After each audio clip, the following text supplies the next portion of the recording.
યજ્ઞપુરુષ સ્મૃતિ સ્થાનનું નિર્માણ. શાસ્ત્રીજી મહારાજે પોતાના ધામગમન પહેલાં જ કહી રાખેલું કે ફલ્ગુ અને ઉતાવળી નદી વચ્ચે જે બેટ છે ત્યાં મહારાજ ઘણી વખત સભા કરી બિરાજેલા છે, યજ્ઞ કર્યો છે અને બ્રાહ્મણોને જમાડ્યા છે, તો તે પ્રસાદીની જગ્યામાં જ મારા દેહનો અગ્નિ સંસ્કાર કરશો. આ રીતે શાસ્ત્રીજી મહારાજે સ્વયં નિશ્ચિત કરેલ સ્થાન પર તેઓની અંત્યેષ્ટિ વિધિ સંપન્ન થઈ હતી. ત્યારબાદ એ જ સ્થાન પર 5 ફૂટ ઊંચો વિશાળ ચોતરો તૈયાર કરીને તેની ઉપર વચ્ચે આરસની નાજુક દેરીનું નિર્માણ કરવામાં આવેલું. આ દેરીની નીચે શાસ્ત્રીજી મહારાજના અસ્થિ ફૂલોનો તામ્ર કુંભ પધરાવવામાં આવ્યો હતો. તે કુંભમાંથી તાંબાની એક નળી દેરી સોંસરી ઉપર સુધી લંબાવવામાં આવેલી કે જે દેરી ઉપર પધરાવવામાં આવેલ શ્રીજી મહારાજના ચરણાવિંદની પાસે જ ખુલતી હતી. તાંબાની નળીના આ ખુલ્લા ઉપલા ભાગ પર બંધ બેસે એવી નાની મોગરીની રચના કરવામાં આવેલી. તે મોગરીને સ્પર્શતા જ નીચે રહેલ પ્રાસાદિક અસ્થિ કુંભના અદૃશ્ય પણ પવિત્ર સ્પર્શનો લાભ લઈ શકાય તેવી આ ગોઠવણ હતી. આવી અભિનવ રચના ધરાવતી દેરી પર ચરણારવિંદની પ્રતિષ્ઠાના ઉત્સવનો આનંદ સર્વત્ર છવાયો હતો. આ નિમિત્તે સ્વામીશ્રીના સુમધુર કંઠે પારાયણનો લાભ પણ મળવાનો હતો. તેથી સેંકડો ભક્તો ઉમટી પડેલા. વિક્રમ સંવત 2008 ફાગણવદ પડવાની તિથિએ સવારે 7 વાગ્યે શ્રીજી મહારાજના ચરણારવિંદની પ્રતિષ્ઠા વેદધ્વનિના મંગલ ઘોષ વચ્ચે દેરી પર કરવામાં આવી. યોગીજી મહારાજ અને સ્વામીશ્રીએ પ્રતિષ્ઠાની આરતી ઉતારી. તે સાથે જ ભક્તોના મનોરથો પૂર્ણ કરવા માટે શાસ્ત્રીજી મહારાજનું અલૌકિક સ્મૃતિ સ્થાન અવની પર અવતરી ગયું.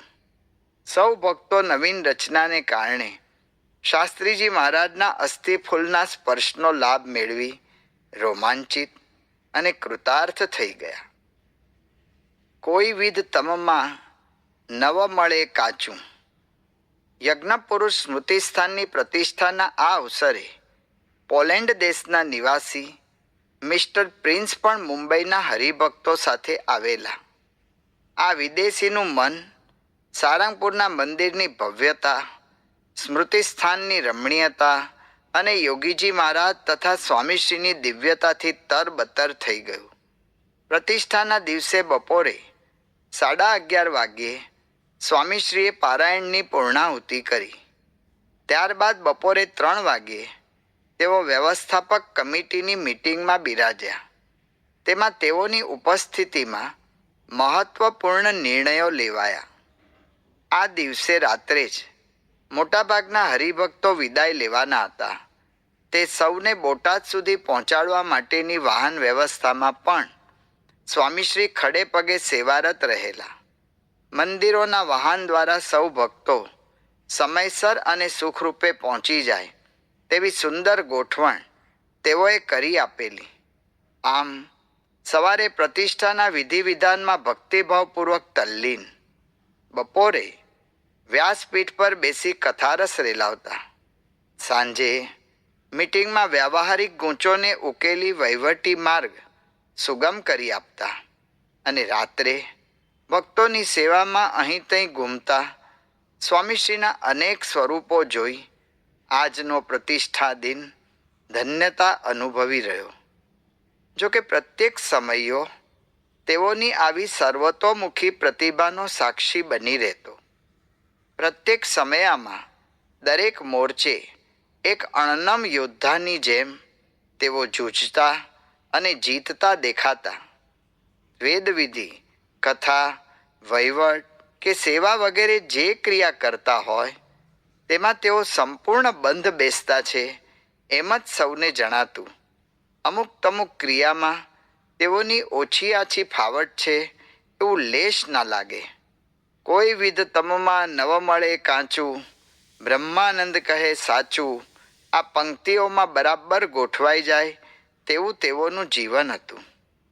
યજ્ઞપુરુષ સ્મૃતિસ્થાનના ઉત્સવ બાદ ફાગણવદ ત્રીજના દિવસે યોગીજી મહારાજે તાજપુરમાં હિંડોળામાં ઝૂલતા શ્રીજી મહારાજ અને તેઓની સેવામાં ઊભેલા ગુણાતીતાનંદ સ્વામી, ગોપાળાનંદ સ્વામીની પટમૂર્તિઓની પ્રતિષ્ઠા કરી હતી. આ પ્રતિષ્ઠા વિધિમાં પણ યોગીજી મહારાજે સ્વામીશ્રીને પોતાની સાથે જ રાખેલા. દિવસ રાત એક. સંવત 2008ની ચૈત્ર સુદ ચોથના દિવસે સ્વામીશ્રી યોગીજી મહારાજની સાથે કાનમ પ્રદેશના કંડારી ગામમાં પધારેલા. અહીં આશરે 60 જેટલી પધરામણીઓ કરીને ભગવાન સ્વામિનારાયણના જન્મોત્સવનો સમયો કરવા માત્ર એક દિવસ પૂરતા તેઓ અમદાવાદ પહોંચેલા. તે સમયો ઉજવી બીજે દિવસે ઠીકરિયા ગામે આવી ગયેલા. તે વખતે સ્વામીશ્રીનું વિચરણ કેવું ભીડાભર્યું રહેતું હશે તેનો કંઈક અંદાજ આ વિગત પરથી આવે છે. અપૂરતા સાધનો વડે અગવડભર્યા રસ્તાઓ ખૂંદતા ફક્ત એક જ દિવસ માટે વડોદરાના અંતરિયાળ ગામમાંથી નીકળીને છેક અમદાવાદ સુધીની દડમજલ કરવી અને વળી અમદાવાદથી કાનમ પ્રદેશના જ એવા બીજા ગામ સુધી પહોંચવું, તેમાંય જે એક દિવસ માટે અમદાવાદ જવાનું થયું તે દિવસે તો મોંમાં પાણીનું ટીપું એ મૂક્યા સિવાય નિર્જળા ઉપવાસ કરવાનો અને મોડી રાત સુધી સમયાની સભાનો ભીડો વેઠવાનો. ગુરુ યોગીજી મહારાજ અને ભક્તોને રાજી કરવા માટે સ્વામીશ્રી આમ દિવસ રાત એક કરીને વિચરતા રહેતા. આકર્ષણના અણઉકલ્યા અક્ષરો. ઠીકરિયાથી માત્રો જ થઈને સ્વામીશ્રી નાંદ ગામે નર્મદા સ્નાન માટે પધારેલા.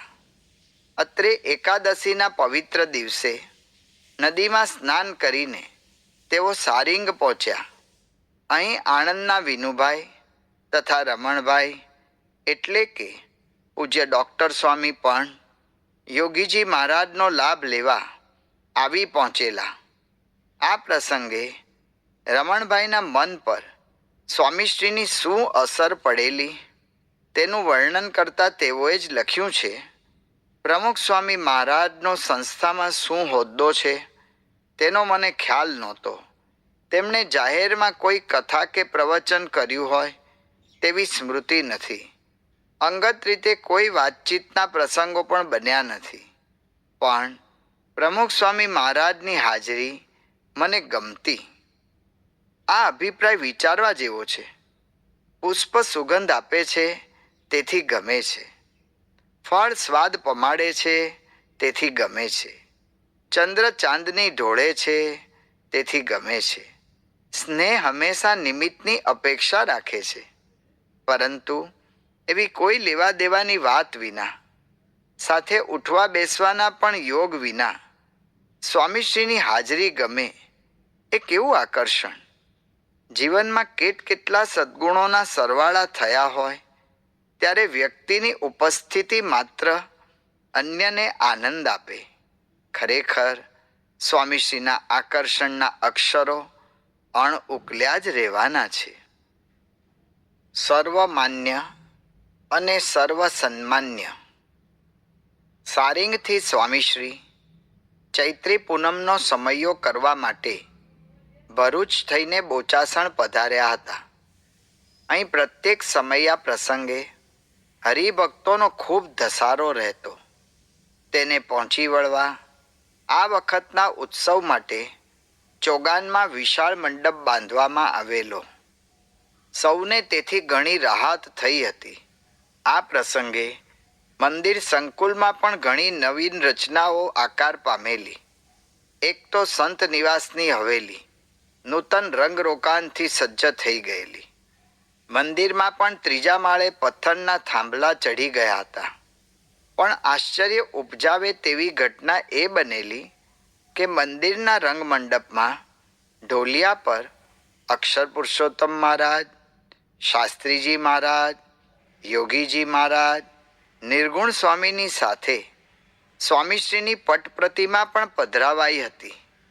એટલું જ નહીં, સંસ્થાકીય સામયિક સ્વામિનારાયણ પ્રકાશમાં એવી જાહેર વિજ્ઞપ્તિ પણ છપાયેલી કે શ્રી અક્ષર પુરુષોત્તમ મહારાજના 5 શિખરબદ્ધ મંદિરોના વિશાળ સભા મંડપમાં પરમ પૂજ્ય શાસ્ત્રીજી મહારાજ શ્રીના અભય હાથવાળા તથા પરમ પૂજ્ય યોગીજી મહારાજ શ્રીના અલમસ્ત મૂર્તિવાળા તથા પરમ પૂજ્ય નિર્ગુણદાસ સ્વામીજીના આફ્રિકા પત્રો લખતા તથા પરમ પૂજ્ય શાસ્ત્રી નારાયણ સ્વરૂપદાસ પ્રમુખ શ્રીના એમ કુલ 20 રંગીન મોટા પેઇન્ટિંગના ફોટાઓ 20 ઇંચ બાય 25 ઇંચની સાઇઝના પધરાવવાના છે.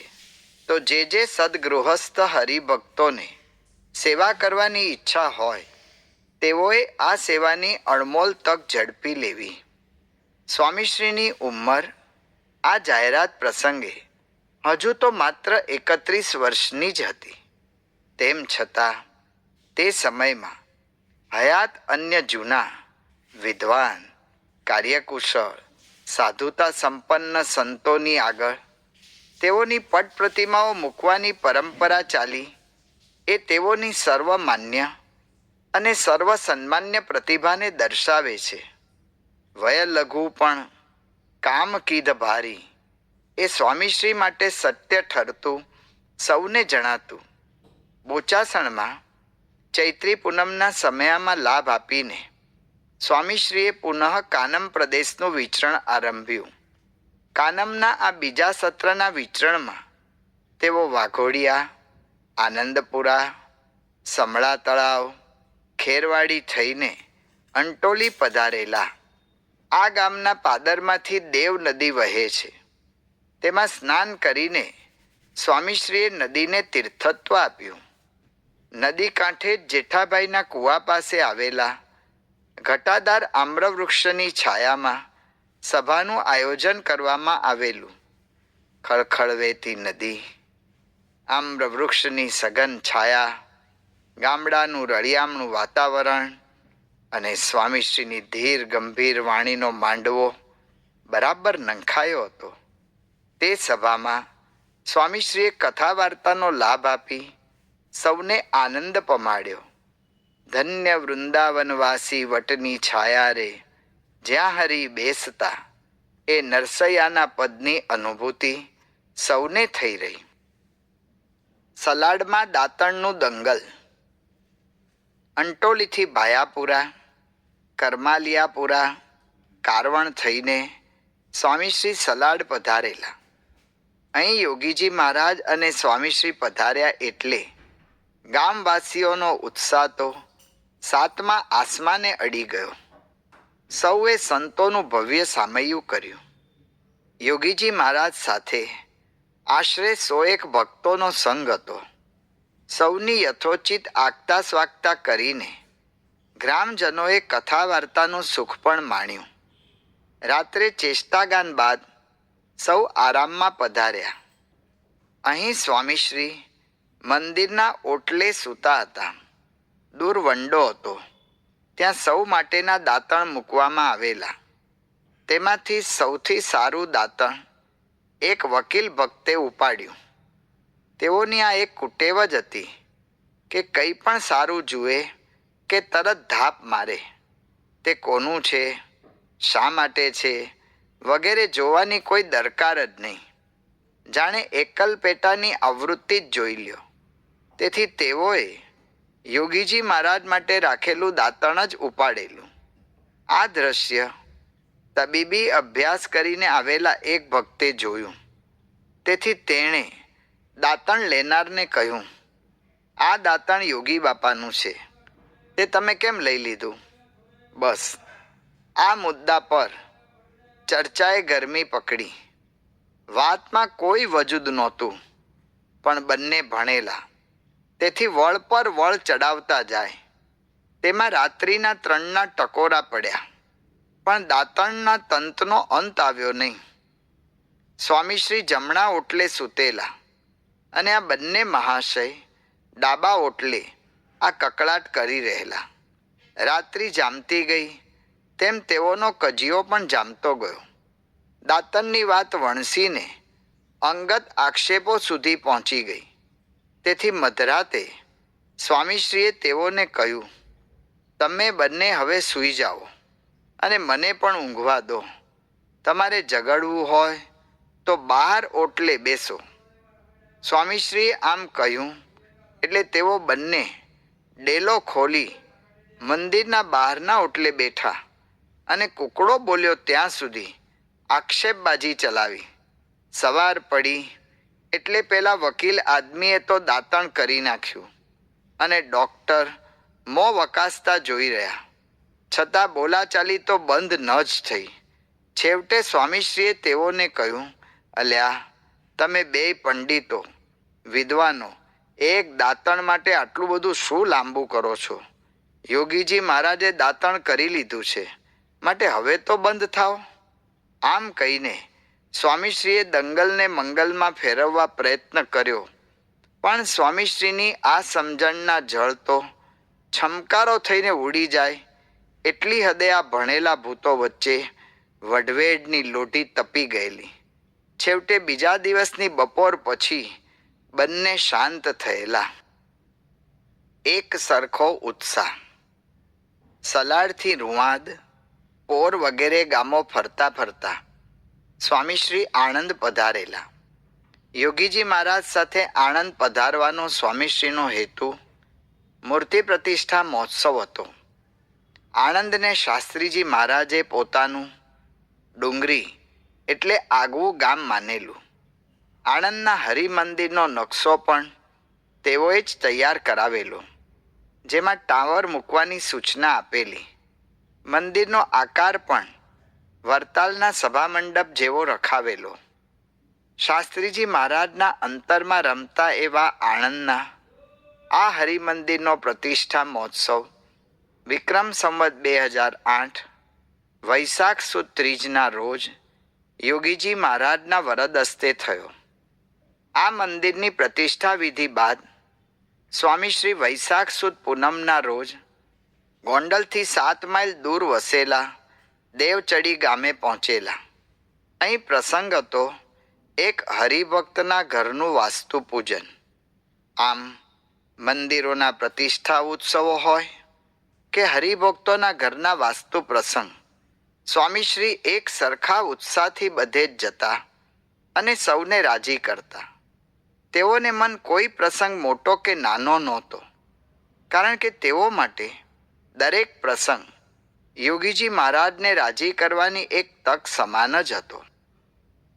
યોગીજીના સાચા સેવક આ અરસામાં ચરોતર, કાનમ, દસકોઈ વગેરે વિસ્તારોમાંથી જે આર્થિક સેવા અને સામગ્રી એકત્રિત થતી તે યોગીજી મહારાજ રમેશભાઈ દલાલને સોંપતા. ત્યાંથી પછી તે સેવા સામગ્રી ગોંડલ, ગઢડા, સારંગપુર વગેરે મંદિરોમાં મોકલાતી. પરંતુ શાસ્ત્રીજી મહારાજના ધામગમન બાદ આ સેવા સામગ્રીની સરવાણી ગોંડલ તરફ જ વિશેષ વહેતી રહી છે તે રમેશભાઈની નોંધમાં આવી ગયેલું. તેથી તેઓના મનમાં વિચારો ગુમરાયા કરે કે યોગીજી મહારાજ બધું એક તરફ જ ખેંચી જાય છે. આવા વિચારોનું જોર અતિશય વધતા એકવાર તેઓએ યોગીજી મહારાજને જ કહ્યું, બાપા, શાસ્ત્રીજી મહારાજ સારંગપુર પણ સેવા મોકલતા અને ગઢડા, ગોંડલ પણ, જ્યારે આપ તો ગોંડલ તરફ વધારે સેવા મોકલો છો, જેથી મને આપનામાં મનુષ્યભાવ આવે છે. તો મને સમજાવો કે આપ આમ કેમ કરો છો? આ નિખાલસ વાત સાંભળી યોગીજી મહારાજ બાળ સહજ નિર્દોષતાથી હસી પડ્યા અને બોલ્યા, ગુરુ, હાલમાં રુચિ અક્ષરદેરીની છે ને સારંગપુર તો બાપા એટલે કે શાસ્ત્રીજી મહારાજ બેઠા છે. તો ભવિષ્યમાં પ્રમુખ સ્વામી લાખો રૂપિયા વાપરશે, માટે અમારી રુચિમાં ભળી જાવું તો અંતરમાં શાંતિ રહેશે.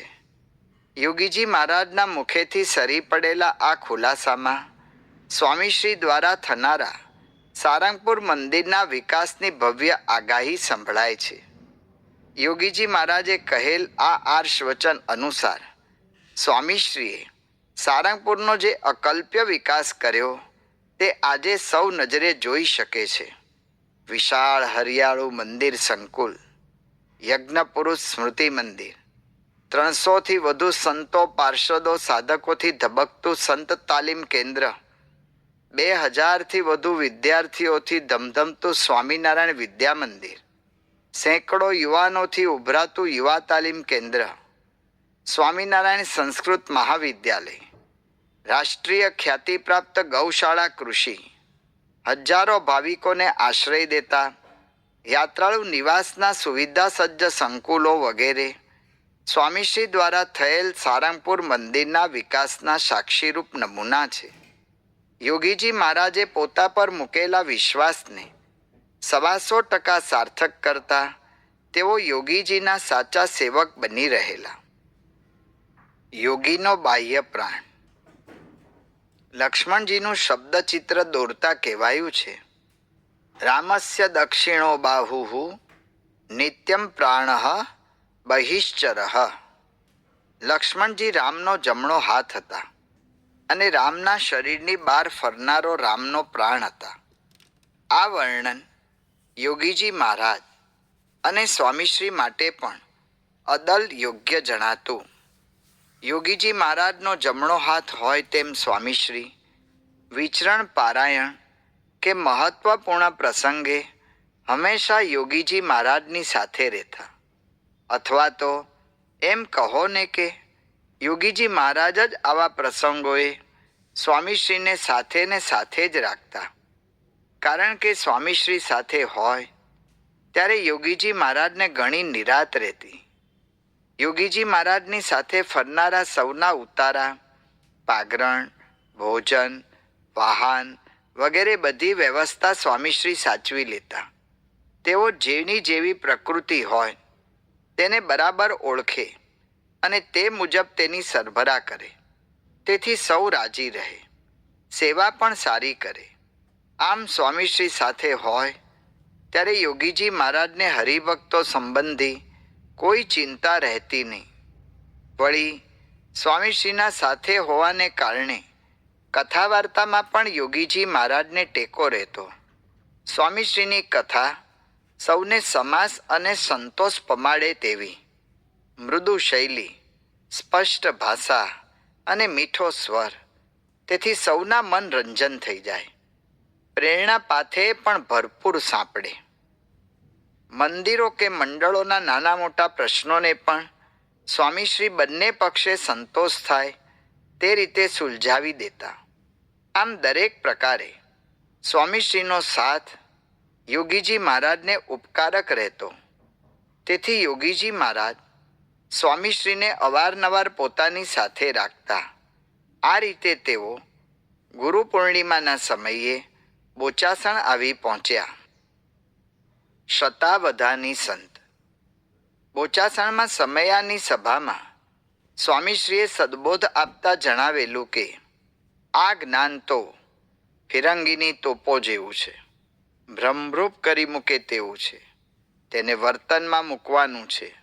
રાગ દ્વેષ વગેરે દોષો કાઢવા, બીજાની ત્રુટીઓ જોવી નહીં, પોતે પોતાની તપાસ કરવી.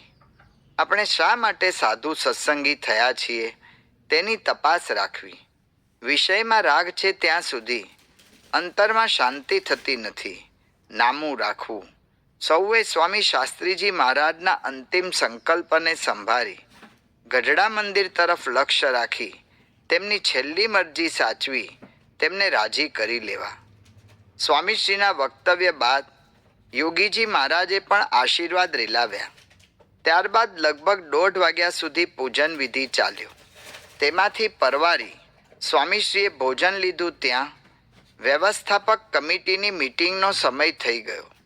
તેઓના કાર્યક્રમો એક પછી એક એવા અડોઅડ રહેતા કે વચ્ચે ફુરસતને ફરકવાની કોઈ તક જ ન મળે. અને કાર્યક્રમો પણ એવા ભાતના આવે કે તમારે પ્રત્યેક કાર્યક્રમ માટે મનના ગિયર બદલવા પડે. વહીવટી કામ પૂરું થાય ત્યાં કથા કરવાની આવે. તેમાં શ્રીપતિમ કરો, ત્યાં ગૌશાળાવાળો ઊભો હોય. તે વિગત થાળે પાડો ત્યાં પધરામણી હાથ ઝાલવા ઊભી હોય. પધરામણી પતે ત્યાં બાંધકામનો નકશો ખુલે. બુદ્ધિ બેર મારી જાય એમ કામકાજના સળ એક પછી એક ખુલતા જ રહે. પણ એ સૌને લેશ રગવાટ કચવાટ વગર સ્વામીશ્રી ઉકેલતા ત્યારે સૌના શીશ આ સતાવધાની સંત સમક્ષ ઝૂક્યા વિના રહેતા નહીં.